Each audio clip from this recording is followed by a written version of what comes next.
Bismillahirrahmanirrahim. Assalamualaikum warahmatullahi wabarakatuh. Kami dari kelompok 2 akan menjelaskan materi mengenai kalimat efektif dan diksi.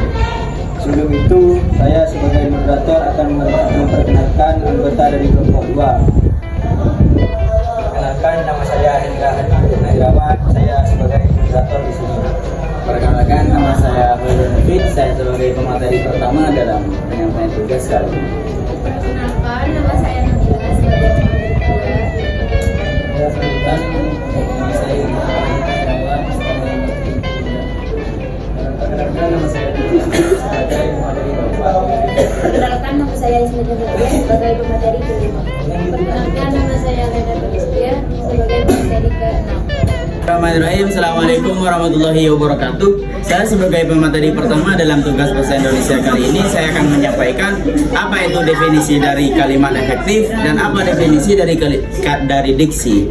Kalimat efektif adalah kalimat yang mempunyai sasaran komunikasi secara lisan maupun tertulis dan sanggup menimbulkan gagasan yang memahami oleh sang penjawab dari pembicara. Seperti contoh, hadirin dimohon naik ke panggung. Secara tidak langsung pembicara kepada lawan pembicara itu sudah mengerti apa yang dibicarakan oleh pembicara.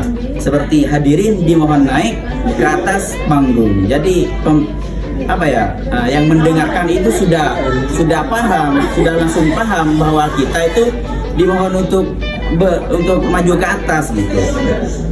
Untuk diksi, apa itu diksi? Adalah pemilihan kata yang tepat sehingga pembaca bisa dengan mudah memahami.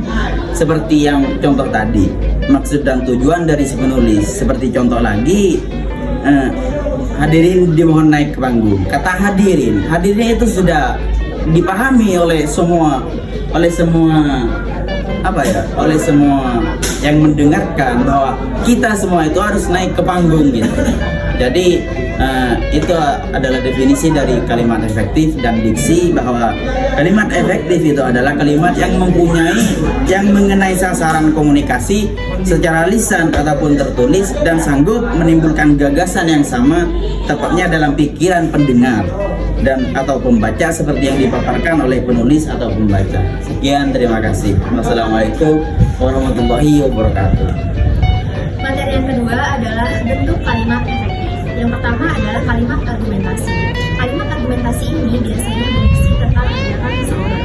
Kalimat argumentasi harus mudah dipahami dan mudah dimengerti oleh pembaca atau pendengar, dan tidak boleh bersifat ambigu ataupun tidak jelas. Yang kedua adalah kalimat penyampaian ide atau gagasan.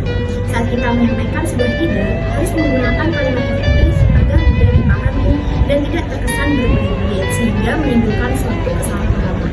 Yang ketiga adalah kalimat formal. Bisa dibayangkan bila peraturan daerah ataupun undang-undang menggunakan bahasa alay ataupun tidak formal, tentu saja menjadi tidak jelas dan multitafsir. Ini sangat berbahaya sekali. Oleh karena itu, dalam kalimat formal pasti menggunakan kalimat efektif. Yang keempat adalah kalimat langsung. Kalimat langsung ini adalah suatu perkataan langsung dari seseorang yang kemudian dibuat menjadi tulisan. Yang kelima adalah kalimat tidak langsung.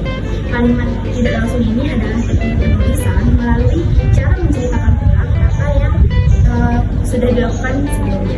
Yang keenam adalah kalimat tunggal. Kalimat tunggal ini merupakan suatu jenis kalimat yang hanya terdiri dari satu klausa dan terbentuk dari satu penghasilan. Yang ketujuh adalah kalimat majemuk. Kalimat majemuk ini adalah suatu kalimat yang terdiri dari dua ataupun lebih kalimat tunggal. Yang kedelapan adalah kalimat interrogatif ataupun kalimat tanya. Ini adalah kalimat yang bertujuan untuk mencari jawaban. Yang kesembilan adalah kalimat perintah. Kalimat perintah di sini adalah sebuah kalimat yang bertujuan untuk menginstruksikan seseorang agar melakukan sesuatu. Yang ke-10 adalah kalimat ajakan. Kalimat ajakan ini termasuk ke dalam jenis kalimat efektif. Sesuai dengan namanya, kalimat ini berfungsi untuk mengajak seseorang ataupun mengajak lawan bicara. Yang ke-11 adalah kalimat perintah. Kalau jenis kalimat efektif ini adalah berguna untuk menyampaikan suatu informasi. Saya akan melanjutkan dari pemateri tersebut, yaitu terkait ciri-ciri kalimat efektif. Yang pertama yaitu memiliki unsur penting atau pokok, minimal unsur SP yaitu subjek predikat. Yang kedua, taat terhadap tata aturan ejaan yang berlaku. Yang ketiga, menggunakan diksi yang tepat. Yang keempat, menggunakan kesepadan antara struktur bahasa dan jalan pikiran atau logis dan sistematis. Yang kelima yaitu menggunakan kesejajaran bentuk bahasa yang dipakai. Yang keenam, melakukan penekanan ide pokok. Yang ketujuh, mengacu pada kehematan penggunaan kata. Yang terakhir yaitu menggunakan variasi struktur kalimat. Assalamualaikum warahmatullahi wabarakatuh. Saya sebagai pemateri keempat yaitu akan menjelaskan tentang cara memilih kata. Yang pertama yaitu penggunaan kata, konotasi dan denotasi secara cermat. Yang kedua, menggunakan kata sinonim atau hampir sama maknanya secara cermat. Yang ketiga yaitu dapat membedakan kata-kata yang memiliki ejaan yang mirip. Yang keempat, penggunaan kata kerja pada kata depan harus secara idiomatis. Yang kelima, harus dapat membedakan kata khusus dan umum dalam tulisan atau pidato agar ketetapan isi terjamin. Yang keenam, memperhatikan pemilihan kata yang tepat secara berkelanjutan dalam satu tulisan ataupun pidato. Sekian dari saya, kurang lebihnya mohon maaf. Wassalamualaikum warahmatullahi wabarakatuh. Saya akan memberikan contoh tentang kalimat efektif. 1. Kalimat argumentasi. Contohnya, ayolah kita perbaiki kembali hutan yang gundul akibat penebangan dulu. 2. Kalimat gagasan. Alpukat sering disebut buah yang tak bersahabat bagi para pengidap kolesterol tinggi. 3. Kalimat formal. Saya hendak mengajak Anin untuk berangkat sekolah bersama. 4. Kalimat langsung.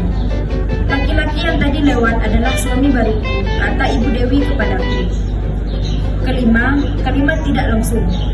Ibu Dewi mengatakan bahwa laki-laki itu yang tadi lewat adalah suami barunya. 6. Kalimat tunggal. Ibu membeli sayur di toko. 7. Kalimat majemuk. Saya pergi ke toilet, kemudian saya kembali lagi ke kelas. 8. Kalimat integratif. Siapa saja yang tidak masuk ke kelas hari Kamis. 9. Kalimat perintah. Jangan membuang sampah sembarangan. 10. Kalimat ajakan. Marilah budayakan hidup sehat supaya kita tidak mudah terkena penyakit. 11. Kalimat berita. Presiden SBY siap melakukan pertemuan dengan Megawati. Assalamualaikum warahmatullahi wabarakatuh. Perkenalkan, nama saya Laila Tuliskia. Di sini saya akan menjelaskan tentang perbedaan kalimat efektif dan diksi.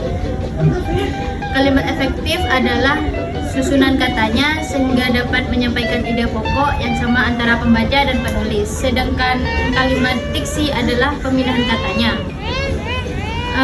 Namun diksi dan kalimat efektif saling berhubungan. Tidak ada kalimat efektif yang baik jika diksi yang digunakan masih belum baik dan belum tepat.